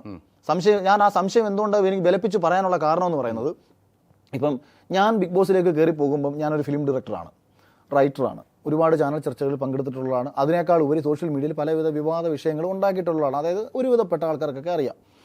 അപ്പം അങ്ങനെ ഒരാളായ എനിക്ക് ഇടുന്ന ഒരു വിലയുണ്ടല്ലോ, ആ വിലയിൽ നിന്ന് മൂന്നരട്ടി ശമ്പളം കൊടുത്തുകൊണ്ട് നമ്മളുടെ പ്രൊഫൈലിനകത്ത് നിന്ന് ഒരുപാട് താഴ്ന്ന് അവർക്ക് ചിലപ്പോൾ അവരെ ഇപ്പോൾ വ്യക്തിപരമായിട്ട് എടുത്താൽ എന്നെക്കാട്ടി വലിയ കക്ഷികളായിരിക്കും, നമുക്കതിനകത്ത് കുഴപ്പമില്ല. പക്ഷേ സമൂഹത്തിൽ അല്ലെങ്കിൽ സോഷ്യൽ മീഡിയ ആണല്ലോ ബിഗ് ബോസ് പോലത്തെ ഷോ പെട്ടെന്ന് നോക്കി കാണുന്നത്, അതുവഴിയാണല്ലോ ഒരാൾക്ക് പൈസ ഇടുന്നതും. അങ്ങനെ നോക്കി കാണുമ്പോൾ അത്ര വലിയ പ്രൊഫൈൽ ഇല്ല എന്ന് തോന്നുന്ന ഒരാൾക്ക് എന്നേക്കാൾ 3 ഇരട്ടി ശമ്പളം കൊടുക്കാനുണ്ടായിട്ടുള്ള ചേതോ വികാരം എന്താണെന്നുള്ള എൻ്റെ സംശയം. എനിക്കത് കൃത്യമായിട്ട് ശമ്പളം അത്രയും കൊടുത്തിട്ടുണ്ടെന്നുള്ള കാര്യം അത് സീസൺ 5 ഓക്കെ. മറ്റ് വിഷയങ്ങളൊന്നും തന്നെ സീസൺ 5 ബന്ധപ്പെട്ട് ഒരാളും അങ്ങനെ എൻ്റെ അടുത്ത് പറയും, അഖിലേട്ടാ എൻ്റെ അടുത്ത് ഇങ്ങനെ രീതിയിൽ സംസാരിച്ചുകൊണ്ട് ഒരു ലൈറ്റ് അപ്രോച്ചൊക്കെ, അതായത് ഒന്ന് എറിഞ്ഞു നോക്കിയിട്ടുണ്ടെന്ന് പറഞ്ഞു. ഒരു എറിയൊക്കെ എറിഞ്ഞിട്ടുണ്ട്, ഒരു ചൂണ്ട ഒന്ന് എറിഞ്ഞു നോക്കിയിട്ടുണ്ട്. അതിൽ അവർ കൊടുക്കാൻ അവർ ആദ്യമേ അങ്ങനെ ഇവർ സ്ട്രൈറ്റ് ആയിട്ട് സംസാരിച്ചുകൊണ്ട്, കാരണം എന്തെന്നറിയോ, ഇവർ ഈ 6-7 പേരടങ്ങുന്ന ഒരു ഇൻ്റർവ്യൂ പാനലാണ് ഒരാളെ സെലക്ട് ചെയ്യുന്നത്. അതുകൊണ്ട് 1-2 ഇപ്പം എന്നെ പുറത്താക്കണമെന്ന് വിചാരിച്ചല്ലേ, എന്നെ പുറത്താക്കാൻ വേണ്ടിയിട്ട് മാക്സിമം കഴിഞ്ഞ സീസണിൽ ഇൻ്റർവ്യൂവിന് തന്നെ ശ്രമിച്ചതല്ലേ, നടക്കാതെ പോയതാണ്. കാരണം ബിഗ് ബോസിൽ ഞാൻ ഉണ്ടാവണമെന്ന് മറ്റുള്ളവർ ആഗ്രഹിച്ചതുകൊണ്ടും ഈ ഷോ നന്നാവണമെന്ന് ചിലർ ആഗ്രഹിച്ചതുകൊണ്ടിൻ്റെ ഫലമാണ് ഞാൻ ബിഗ് ബോസിൽ വരുന്നത്. പിന്നെ ബിഗ് ബോസിനകത്ത് വന്നതിന് ശേഷം ഇവനെ പണിയാനുള്ള പരിപാടി ആലോചിക്കാമെന്ന് പിന്നീട് തീരുമാനിച്ചതാണ്. ഓക്കെ. ഈ ഒരാളുടെ അടുത്ത് നിന്ന് പൈസയുടെ അത് എൻ്റെ ഒരു സംശയമാണ്. അത് വേണമെന്നുണ്ടെങ്കിൽ സംശയമാണോ അയാൾ പറഞ്ഞിട്ടുണ്ടോ? അയാളെങ്ങാനും പറയൂ? അഖിലിന്റെ അടുത്ത് പറഞ്ഞു? ഒരിക്കലും പറയത്തില്ല. അഖിലിനെല്ലാം സംശയങ്ങളാണ്. അല്ലല്ല, അത് ഞാൻ പറഞ്ഞല്ലോ, അത് എൻ്റെ അടുത്ത് ഞാൻ പറഞ്ഞത്, ഇപ്പൊ ചാനൽ ഒരാൾക്ക് പൈസ തരുമ്പോൾ, ഇപ്പൊ താങ്കൾ ഒരു സീനിയർ മാധ്യമ പ്രവർത്തനാണ്, ഇന്ത്യ വിഷൻ മുതൽ ഇങ്ങോട്ട് ഇത്രയും കാലത്ത് എക്സ്പീരിയൻസ് ഉണ്ട്. താങ്കളെയും ഇന്നലെ ഓൺലൈനിൽ വരുന്ന ഒരു മാധ്യമ പ്രവർത്തനയും കൂടെ ഇതുപോലെ ബിഗ് ബോസ് എന്നൊരു പ്ലാറ്റ്ഫോമിലേക്ക് എടുക്കുകയാണ്, അല്ലെങ്കിൽ ഓൺലൈൻ മാധ്യമ പ്രവർത്തക ഒരു സ്ത്രീയാണെന്ന് വെച്ചോളൂ, താങ്കളെയും എടുക്കുകയാണ്. അപ്പോൾ താങ്കൾക്ക് തരുന്ന ശമ്പളം സപ്പോസ് 20,000 രൂപ ശമ്പളം താങ്കൾക്ക് പറയുന്ന ഒരു ദിവസം, അവർക്ക് 60,000 കൊടുക്കുന്നു എന്ന് പിന്നീട് താങ്കൾ അറിയുകയാണ്. അപ്പം നിങ്ങൾക്ക് തോന്നുന്ന സ്വാഭാവിക സംശയം എന്തായിരിക്കും അതിൻ്റെ കാരണമെന്ന് നിങ്ങൾക്ക് സംശയം തോന്നത്തില്ലേ? അപ്പം ഈ കാരണം എന്താ? അപ്പം ഈ കാരണമെന്ന് പറയുന്നത് അവർക്ക് ചിലപ്പം കൊടുക്കുന്നത് 20,000 അല്ലെ നിനക്ക് 15,000 ഉള്ളു കേട്ടോ, ബാക്കി 35,000 ഞങ്ങൾക്ക് തന്നോണം. ഇത് മുൻപുള്ള ചില മത്സരാർത്ഥികളടുത്ത് പറഞ്ഞിട്ടുണ്ട്, ഇത്തരം ഡീലുകളിൽ കയറ്റിവിടാമെന്ന് പറഞ്ഞിട്ടുണ്ട്. അതാ ഞാൻ പറഞ്ഞത്, അതൊരു സംശയമാണ്. ആ സംശയത്തിനുള്ള കാരണം ഇതാണ്, ഞാൻ പറഞ്ഞല്ലോ, ഈ രീതിയിൽ വന്ന സാലറി വേരിയേഷനിൽ നിന്നാണ് ഞാൻ എൻ്റെ മനസ്സിലേക്ക് ആ സംശയം വരുന്നത്. സംശയം മാത്രമേ ഉള്ളൂ. അത് സംശയം, അത് ആ ആരോപണത്തെ, അതൊരു ആരോപണമെന്ന് വേണമെങ്കിൽ എടുക്കുകയുള്ളൂ. ആ ആരോപണത്തെ വളരെ ഈസിലി അപ്പുറത്ത് പൊളിക്കാൻ പറ്റും. അവർക്ക് വന്നേക്കുന്ന ശമ്പളവും ഈ കഴിഞ്ഞ ഒരു വർഷത്തെ ബാങ്ക് സ്റ്റേറ്റ്മെൻറ്റ് പുറത്ത് വിട്ടാൽ പൊളിയും. പിന്നെ വേറെ സംശയം വിലക്കാൻ വേറൊരു കാര്യം കൂടി ഉണ്ട് കേട്ടോ. ഇയാൾ ജയിക്കാൻ വേണ്ടിയിട്ടാണ് പരമാവധി അതിനകത്ത് എനിക്കെതിരെ ആൾക്കാർ നിന്നത്. അതൊരു പ്രശ്നമാണ്. അപ്പോൾ അതുകൊണ്ടാണ് ഈ സംശയം എന്ന് പറയുന്ന ആരോപണം വിലക്കുന്നത്. എന്നെ പുറത്താക്കണമെന്നും മറ്റേയാളെ ജയിപ്പിക്കണമെന്നും പറഞ്ഞ് അകത്ത് അടിയും വഴക്കം ഉണ്ടാക്കി. ഞാൻ ജയിച്ച് കപ്പടിച്ച ദിവസം അവർ ഒരെണ്ണം പാക്കപ്പ് പാർട്ടിക്ക് വന്നില്ലെന്നേ, ഈ ടീം വന്നില്ല. അവരൊരു മെസ്സേജ് അയച്ചു എൻ്റെ മോൾഷൻ്റെ ആൾക്കാർക്ക്, ദിസ് ഈസ് അൺഫെയർ എന്ന്. എന്നിട്ട് ഈ മത്സരാർത്ഥിക്ക് വേണ്ടിയിട്ട് ഹോട്ട്സ്റ്റാറിൽ മറ്റേ റോബോട്ടിക്കായിട്ട് സോഫ്റ്റ്വെയർ ഓട്ടടിച്ച് കയറ്റി. അതവർ പിടിച്ചു. അവർ പിടിച്ചതുകൊണ്ടായിരിക്കും അൺഫെയർ എന്ന് പറഞ്ഞത്. കാരണം ഏത് വിധേന എന്നെ തോപ്പിക്കണമല്ലോ, അപ്പോൾ കള്ളവോട്ടെങ്കിലും ചെയ്ത് തോപ്പിക്കണം. കാര്യം അമ്മാതിരി ഹ്യൂജ് ഓട്ട് എനിക്ക് കിട്ടുന്നുണ്ട് തുടക്കം മുതൽ. ഈ പൈസ കൊടുത്തതിൻ്റെ അതായത് പ്രേക്ഷകരെ ആക്കാൻ കഴിയുന്ന ഒരു സാധനം ഇതിവിടാണ്. അത് പക്ഷേ ഞാൻ വേറെ കാര്യം കേട്ടോ, അതിപ്പോൾ പറഞ്ഞപ്പോഴാണ് എനിക്ക് ഓർമ്മ വന്നത്. വേണമെങ്കിൽ ഇവർക്കൊരു മാനിപ്പുലേഷൻ നടത്താം. ഈ ഫിനാലയിൽ മാത്രമായിരിക്കും ഈ റോബോട്ടിക്കായിട്ട് വരുന്ന അല്ലെങ്കിൽ സോഫ്റ്റ്വെയർ ആയിട്ട് വരുന്ന വോട്ടുകളെ പിടിക്കാൻ വേണ്ടിയിട്ട് ഓഡിറ്റിംഗ് സിസ്റ്റം ഇരിക്കുന്നത്. കാര്യം എന്ന് വെച്ചാൽ 5 പേരല്ലേ ഉള്ളൂ. അതിൽ ഏറ്റവും കൂടുതൽ വോട്ട് കിട്ടുന്ന ഒരാൾ വേണം ജയിച്ചു വരാനെന്ന് അവർ ആഗ്രഹിക്കുന്നുണ്ടും ആ സമയത്ത് ഓഡിറ്റിംഗ് ടീം ചിലപ്പോൾ ഭയങ്കര സ്ട്രോങ് ആയിട്ട് വാച്ച് ചെയ്യും. അതേസമയം ഇപ്പുറത്ത് ഈ നോർമൽ ഒരു വീക്കെൻഡ്, അതായത് ഒരു 4th week 5th week 6th week അതിൽ ഇവർക്ക് താല്പര്യമുള്ളൊരു മത്സരാർത്ഥി മാക്സിമം നിൽക്കണമെന്നുള്ള ഉദ്ദേശം ഇവർക്കുണ്ടെന്നുണ്ടെങ്കിൽ ചിലപ്പോൾ ഒരു 500 വോട്ടിൻ്റെയോ 1000 വോട്ടിൻ്റെയോ അല്ലെ 10,000 വോട്ടിൻ്റെയോ ഒക്കെ വ്യത്യാസത്തിൽ താഴെയാണെന്നുണ്ടെങ്കിൽ രഹസ്യമായിട്ട് വിളിച്ചിട്ട് അവർക്ക് വേണ്ടപ്പെട്ട ആൾക്കാർക്ക് ഇൻഫർമേഷൻ കൊടുത്തിട്ട് പറയാം, ഇന്ന ആൾക്ക് സപ്പോസ് എക്സ് എന്ന് പറയുന്ന നമ്മുടെ കണ്ടസ്റ്റൻസിന് ഇപ്പോൾ ഇത്ര വോട്ട് കുറവുണ്ട്, അവളാണ് ഇപ്പോൾ ലാസ്റ്റ് നിൽക്കുക, അവനാണ് ഇപ്പോൾ ലാസ്റ്റ് നിൽക്കുന്നത്, നമുക്കറിയാവുന്നൊരു ടീമുണ്ട്, അവരെ ഉപയോഗിച്ചുകൊണ്ട് വേണമെങ്കിൽ വോട്ടടിച്ച് കയറ്റിക്കോ, ആരും പെട്ടെന്ന് ഇപ്പോൾ ആരും പിടിക്കാൻ പോകുന്നില്ലെന്ന് പറയും. കാരണം അതാരും ശ്രദ്ധിക്കത്തില്ല. 15 മുതൽ 10, 15, 16, 17 മത്സരാർത്ഥികളോ അല്ലെങ്കിൽ 10 വരെയൊക്കെ ആൾക്കാർ നിൽക്കുമ്പോഴോ ആൾക്കാരും അത് വലിയ കാര്യമാക്കത്തില്ല, എങ്ങനെയെങ്കിലും സേഫായി. കാരണം ആര് പോയാലും ആൾക്കാർക്ക് ആ സമയത്ത് വലിയ പ്രശ്നമൊന്നും കാണത്തില്ല. അങ്ങനെ വേണമെങ്കിൽ ഈ പ്രേക്ഷകരെ വിഡ്ഢികളാക്കാം. പക്ഷേ കപ്പ് അല്ലെങ്കിൽ ഫിനാലയിലേക്ക് എത്തും. അതുകൊണ്ടാണ് ഇവർ ഫിനാലയിലേക്ക് ആൾക്കാരെ എത്തിക്കാതിരിക്കാൻ മാക്സിമം നോക്കുന്നത്. ഇവർക്ക് വേണ്ടപ്പെട്ട ആൾക്കാരെയൊക്കെ എത്തിക്കുക. പിന്നെ അതിൻ്റെ ഉദ്ദേശം എന്ന് പറയുന്നത്, ഒരാൾ ഒരു മത്സരാർത്ഥി ജയിച്ചു വരുമ്പോൾ ചാനലിനും ഉണ്ടാവുമല്ലോ, അല്ലെങ്കിൽ ഈ അണിയറ പ്രവർത്തകർക്ക് ഉണ്ടാവുമല്ലോ, അവർക്ക് അവരുടേതായിട്ടുള്ള സ്വാർത്ഥ താല്പര്യങ്ങളുണ്ടാവും. ഓരോരുത്തരെ വെച്ച് ഓരോന്ന് പ്ലാൻ ചെയ്യാം. അപ്പോൾ അത്തരം പ്ലാനിങ് ഒക്കെ എൻ്റെ കാര്യത്തിൽ തുടക്കത്തിലേ കുടുങ്ങി. തുടക്കത്തിലേ ഞാൻ അവസാനം 3ാമത്തെ 4ാമത്തെ പരിപാടി പങ്കെടുത്തിട്ട് ഞാൻ പറഞ്ഞില്ല, മേനാൽ എന്നെ ഒരു പരിപാടിക്ക് വിളിക്കരുതെന്ന് പറഞ്ഞു. ഞാൻ ഒരു പരിപാടിക്കും വരുന്നത് ഇപ്പോഴൊന്നും അല്ല കേട്ടോ, ഞാനൊരു 7 മാസങ്ങൾക്ക് മുമ്പേ ഞാൻ പറഞ്ഞതാണ്, നിങ്ങളുടെ കയ്യിലെ പാവയാവാനൊന്നും എനിക്ക് താല്പര്യമില്ല. ഞാൻ ആരുടെയും മറ്റേ ചാടിക്കളിക്കട കുട്ടിരാമ എന്ന് പറയുമ്പോൾ ഒന്ന് കളിക്കുന്ന കുട്ടിരാമനല്ല ഞാൻ. അതുകൊണ്ട് എന്നെ ഇനി ഒരു പരിപാടിക്കും വിളിക്കരുതെന്ന് ഞാൻ ആദ്യമേ അവരുടെ അടുത്ത് പറഞ്ഞ് ഒഴിവായതാണ്. എന്നെ വല്ല ഗസ്റ്റായിട്ടോ വല്ല ജഡ്ജോ അങ്ങനെയൊക്കെയുള്ള നമുക്ക് വന്നിരുന്ന കംഫർട്ട് ആവുന്ന സോണിൽ വിളിക്കുക. പിന്നെ ഉമ്മാരെ നമ്മളെ നാട്ടിക്കാൻ വേണ്ടി കുറേ പരിപാടികളിൽ ഞാൻ പങ്കെടുത്ത് 1-2 പ്രോഗ്രാം വെച്ചിരുന്നു, അതെല്ലാം ഞാൻ മുൻകൂട്ടി വെട്ടി. ഞാൻ പറഞ്ഞു ഇപ്പോൾ മനസ്സിലായോ എന്തുകൊണ്ടാണ് ബിഗ് ബോസ് ജയിക്കേണ്ടി വന്നതെന്ന്. കുറേ ഉടായ്പ പരിപാടി കൊണ്ട് സ്ക്രിപ്റ്റിനകത്ത് വന്നു. എന്നിട്ട് എന്നെ ഫാമിലിയും കൂടെ വിളിച്ചിട്ട് ഏഷ്യാനെറ്റിൻ്റെ ഓണപരിപാടി നടന്ന സമയത്ത് ഞാനും ഫാമിലിയും കുട്ടികൾ ഉൾപ്പെടുന്ന എല്ലാവരുടെയും വിളിച്ചിരുത്തിയിട്ട് അതിനകത്തൊരു സ്കിറ്റ് കുമാർ കാണിച്ചു. എന്തുവാ ഞാൻ മുണ്ടിൻ്റെ പൊക്കുന്ന വിഷയമായിട്ട് കൊണ്ടുപോയിട്ട് ആ വിഷയം തന്നെ ഇവന്മാർ അനാവശ്യമായിട്ട് ഉണ്ടാക്കിയൊരു വിഷയമല്ലേ. ഹൗസിനുള്ളിൽ ഞാൻ തമാശയായിട്ട് നമ്മൾ ഇരുന്നിട്ട് ചുമ്മാ അതായത് എവിടെ എന്ത് മുണ്ട് പൊക്കിയ ആരെന്ത് മുണ്ട് പൊക്കിയത് കണ്ടു. ഒരു ഉടുത്തിരിക്കുന്ന മുണ്ട് ചുമ്മാ ഇങ്ങനെ കൈകൊണ്ടെന്ന് പൊക്കി കഴിഞ്ഞാൽ മറ്റേ തുണി അഴിച്ച് കാണിച്ചെന്നുള്ള രീതിയിലാണ് അതിൻ്റെ അർത്ഥം. മുണ്ട് പൊക്കിയതാണല്ലോ അത് ശരി, മുണ്ട് ഇങ്ങനെ പൊക്കാൻ പറ്റത്തില്ല. വെറുതെ പൊക്കുമല്ലോ, ശരിക്കും തന്നെ പൊക്കിയത്. എവിടെ പൊക്കിയത് ആ വീഡിയോ നമ്മൾ ഇന്റർവ്യൂവിൽ ചോദിച്ചാണ്. ഞാൻ തിരിച്ചങ്ങോട്ടൊരു കാര്യം പറയാം. ഇത് അതാ ഞാൻ പറഞ്ഞത്, നമ്മൾ നിന്ന് ഒരാളെ പൊക്കി കാണിക്കുക ഇതൊക്കെയാണല്ലോ സാധാരണ ലൈംഗിക ചേഷ്ടയോട് കൂടിയിട്ട് നമ്മൾ കാണിക്കുന്ന ആക്ട് എന്ന് പറയുന്നത്. ഞാൻ അവിടുന്ന് തമാശയായിട്ട് എന്തോ പറഞ്ഞ സമയത്ത് ഈ ബിഗ് ബോസിലെ മറ്റേ ലുലു മാളിലെ മുണ്ട് പൊക്കുന്ന കാര്യം പറഞ്ഞ സമയത്ത് നമ്മളിങ്ങനെ ഇരുന്നുകൊണ്ട് മുണ്ട് ഇങ്ങനെ പൊക്കി കാണിച്ചു കഴിഞ്ഞു. ആ വിഷയം അത് അകത്തിട്ടിരിക്കുന്ന ബോക്സർ പോലും കണ്ടില്ല എന്ന് അകത്തിരിക്കുന്ന മത്സരാർത്ഥികൾ പറഞ്ഞു. പിന്നെ എന്തോന്ന് പൊക്കി കാണിക്കില്ല, ഒരുത്തൻ പൊക്കി കാണിച്ചാൽ വീറും വൃത്തിയായിട്ട് കാണിച്ചുകൂടെ സമാനം. അപ്പോൾ അത് കാണിച്ചില്ലല്ലോ. മുണ്ട് പോലും അവൻ്റെ ബോക്സർ പോലും കാണാൻ പറ്റാത്ത ഒരുത്തൻ്റെ മുണ്ട് പൊക്കി കാണിക്കില്ല, എന്തോന്ന് കാണിക്കില്ല. ഞാൻ പറഞ്ഞില്ലല്ലോ, ഞാൻ പറഞ്ഞതാ. അതായത് പരിഹാസ രൂപേണ, അതായത് നമ്മളൊരു ചേഷ്ട. ഇപ്പം ഞാൻ നിങ്ങളെ വന്നിരുന്നിട്ട് ഇവിടെ വന്നിരുന്ന് എന്തെങ്കിലും പറഞ്ഞിട്ട് കൂടെ നിങ്ങൾ പറയുന്നുണ്ട് ഞാൻ കോക്കറി കുത്തി കാണിച്ചു കഴിഞ്ഞാൽ നിങ്ങൾക്ക് വിഷമമാവും. നിങ്ങളുടെ ആകില്ല എന്തും ആകില്ല. ഞാൻ സീരിയസ് ആയിട്ട് സംസാരിക്കുമ്പോൾ ഒരുമാതിരി മറ്റേ അടുത്ത കോക്കറി കുത്തി കാണിക്കുന്നത് പറഞ്ഞാൽ പറയാം, അയ്യോ പുന്നാശാനെ അത് ശരിയല്ല. ഒരാൾ സീരിയസ് ആയിട്ട് ഇപ്പോൾ ലാലായിട്ട് അവിടെ സംസാരിക്കുന്നത് അവിടെ നിന്ന് ഇങ്ങനെയൊക്കെ ഇത് കാണിച്ചാൽ അങ്ങേർക്ക് വിഷമം തോന്നില്ലേ. അപ്പോൾ ആ ചേഷ്ട ശരിയല്ല. അത് അത്തരത്തിലൊരു ചേഷ്ട, ആ ആക്ട് അത് തെറ്റാണെന്ന് ഞാനും പറഞ്ഞു. അതാണ് അവിടെ പറഞ്ഞ കാര്യം. പക്ഷേ അതിനെ എടുത്തു വെച്ചിട്ട് ആദ്യം ചാനലിലങ്ങ് ഏഷ്യാനെറ്റിൻ്റെ യൂട്യൂബിനകത്ത് അടിച്ചു, സെറീനെ മുണ്ട് പൊക്കി കാണിച്ച അഖിൽമാരാർ. സെറീനെ എന്തോ നീ മുണ്ട് പൊക്കി കാണിച്ചപ്പോൾ കണ്ടത്? ഒന്നും കണ്ടിട്ടില്ല അഖിലേട്ടാ എന്നാണ് അവൾ അകത്തും പറയുന്നത്, ഇന്നും പുറത്തും പറയുന്നത്. എന്നിട്ട് ഇവന്മാർ ഈ മര്യാദ വിടാന്ന് എഴുതി വെച്ചു. അതും കഴിഞ്ഞിട്ട് ഈ 2 പേരാണോ പിന്നെ ആരാണെന്ന് എഴുതി വെക്കുന്ന ടൈപ്പ് ചെയ്യാണെന്നവർക്ക് അറിയത്തില്ലായിരിക്കും. ഇവർ പറയുന്നുണ്ടായിരിക്കും മാക്സിമം. അതായത് ഒരാളെ ഏത് രീതിയിൽ പുറത്ത് തേജോവധം ചെയ്യാം, അതിന് മാക്സിമം. ഇന്നും കുറേ ആൾക്കാർ ഇത്തരം കമന്റുകളായിട്ട് വരുന്നുണ്ട്. ഞാൻ പറഞ്ഞതാ. അപ്പോൾ ഇത് അവരടിച്ചു വിടുന്നു. പിന്നീട് ഓണപരിപാടിക്ക് വിളിച്ചുകൊണ്ടിരുത്തിയിട്ട് ഇതേ ആക്ട് കാണിക്കുന്നു. കോമഡി എന്താണെന്നറിയാവോ? ഇതിൻ്റെ സ്ക്രിപ്റ്റ് എഴുതിയവൻ ബസ്സിനകത്ത് വെച്ചൊരു പെണ്ണിനെ മുണ്ടോക്കി കാണിച്ചതിൻ്റെ ഒരു ജയിലിലായി. എനിക്കെതിരെ ആരെന്ത് പണിഞ്ഞാലും പണിയുന്നതിനൊക്കെ ബിഗ് ബോസിനകത്ത് കുറേ എണ്ണം എന്നെ പണിയാൻ നോക്കി. പണിഞ്ഞ ഓരോന്നും വഴിയിലായി. ആ സ്കിറ്റിൻ്റെ ക്രിയേറ്റീവ് ഡയറക്ടർ ബസ്സിനകത്ത് വെച്ച് മുണ്ടോക്കി കാണിച്ചതിന് 2 ആഴ്ച കഴിഞ്ഞപ്പോൾ ജയിലിൽ എന്നെ പത്രവാർത്ത എടുത്ത് അയച്ചത് എൻ്റെ ഒരു സുഹൃത്ത്. ആണ്ടളിയാ ഇവൻ അളിയൻ അന്നത്തെ അതിൻ്റെ സ്ക്രിപ്റ്റിൻ്റെ ഡയറക്ടർ. ഓക്കെ, അഖിൽ പറഞ്ഞു വെച്ചാൽ ഈ കഴിഞ്ഞ സീസണിൽ പൈസ മാത്രം വാങ്ങിയിട്ടുണ്ടെന്ന് ആരും എൻ്റെ അടുത്ത് സ്ത്രീ സംബന്ധമായിട്ടുള്ള വിഷയം പേഴ്സണലി ആരും അത് മുന്നത്തെ സീസണുകളിലായിരുന്നു. പിന്നെ 1, 2, 3, 4 ഈ 4 സീസണിലാണ് ഈ സ്ത്രീകളുമായി ബന്ധപ്പെട്ട് വിഷയങ്ങൾ ഉണ്ടായത്. എനിക്ക് സീസൺ എല്ലാം ഞാൻ കാണാത്തതുകൊണ്ട് എനിക്ക് ഇന്ന ആൾക്കാരെ പേരേ അറിയത്തുള്ളൂ. അപ്പോൾ അവരൊക്കെ തന്നെ ഏതൊക്കെ സീസണിലാണെന്ന് വെച്ചാൽ എനിക്കറിയത്തില്ല. അല്ല ബാക്കി സീസണിലാണ്. ഈ 6ാമത്തെ സീസൺ നമ്മൾ അറിയാൻ പോകുന്നുള്ളൂ, നമുക്കറിയില്ല. ഇറങ്ങിയാലും അറിയാൻ പറ്റുള്ളൂ. ഇറങ്ങിയവരും എല്ലാം പറഞ്ഞോ? 6ാമത്തെ സീസണിൽ നിന്ന് പുറത്തായ സ്ത്രീകളും എല്ലാം പറഞ്ഞോ?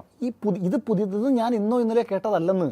ഇതെന്താണെന്നറിയാവോ? ഇപ്പം നമ്മളെടുത്ത് ഇപ്പം എൻ്റെ അടുത്ത് അഖിൽ അന്ന് മത്സരത്തിന് പോകണമെന്ന് ഇത് കേട്ടിരുന്നോ? മുമ്പ് ഇങ്ങനെ എൻ്റെ അടുത്ത് പലരും പറഞ്ഞിരുന്നു, അതായത് ബിഗ് ബോസിനകത്ത് എടുക്കുന്നതിന് അങ്ങനെയൊന്നും എടുക്കത്തില്ല, എന്നെയൊന്നും എടുക്കത്തില്ല, അതിനകത്ത് പ്ലാനുകളുണ്ട് ഉമാർക്ക് എന്നൊക്കെയുള്ള രീതിയിൽ ചില മത്സരാർത്ഥികളുടെ ഭാഗത്ത് നിന്നൊക്കെ പറഞ്ഞിട്ടുണ്ട്. പോകാൻ പറ്റുമെന്നേ പൊക്കോ നീ,